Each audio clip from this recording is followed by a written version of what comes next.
बिस्मिल्लाहिर्रहमानिर्रहीम। अस्सलाम वालेकुम। A1 टीवी के साथ मैं हूं इरम शहजादी। सबसे पहले न्यूज़ हेडलाइन। वज़ीर आला के इंतखाब के लिए पंजाब असम्बली का इजलास आज 11 बजे होगा। चौधरी परवेज इलाही और हमजा शहबाज अपनी अपनी जीत के लिए पुरअज़्म। चौधरी परवेज इलाही का 189, हमजा शहबाज का 200 से ज़्यादा अरकान की हिमायत का दावा। कौमी असम्बली का इजलास आज दोपहर 12 बजे शुरू होगा। इजलास में डिप्टी स्पीकर कौमी असम्बली कासिम सूरी के खिलाफ तहरीक आदम एतमाद पर वोटिंग होगी। नए स्पीकर कौमी असम्बली भी ओहदे का हल्फ उठाएंगे। कौमी असम्बली सेक्रेटरीट ने 5 निकाती एजेंडा तैयार कर दिया।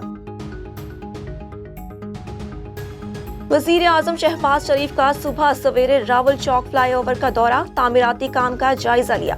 इंतजामिया से तफसीली ब्रीफिंग भी ली। वज़ीर आज़म ब्रीफिंग में बोले, कंपनी की नाअहली की वजह से काम मुकम्मल ना हो सका। कंपनी को ब्लैक लिस्ट क्यों नहीं किया गया? फ्लाईओवर 2 साल के मुकर्ररा वक्त में मुकम्मल किया जाएगा। माजी में ऐसे मंसूबे 6 माह में मुकम्मल किए गए। वज़ीर आज़म ने इंक्वायरी का हुक्म दे दिया। PTI के कराची जलसे का पंडाल सज गया। जलसे से पहले ही जलसे का समा, रात गए अवाम का खैर जमा रहा और दीगर पार्टी रहनुमा भी जलसे का पहुंचे।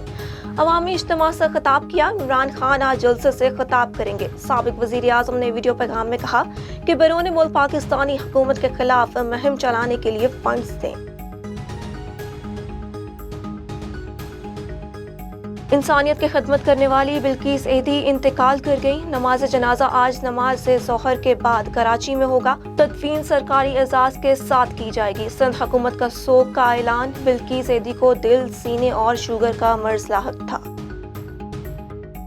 रूस ने यूरोपीय यूनियन के सफारती अमले के 18 अरकान को निकाल दिया। रूस का कहना है कि यूक्रेन शहरियों पर एक और रॉकेट हमले की तैयारी कर रहा है और इल्जाम रूस पर लगाएगा कि दूसरी जानिब अमेरिकी सदर जो बाइडेन ने यूक्रेन के दौरे से इनकार कर दिया। हेडलाइन से वक्त इतना ही। मजीद अपडेट्स के लिए देखते रहिए A1 टीवी। A1 टीवी, सब पे नजर, अंदर की खबर।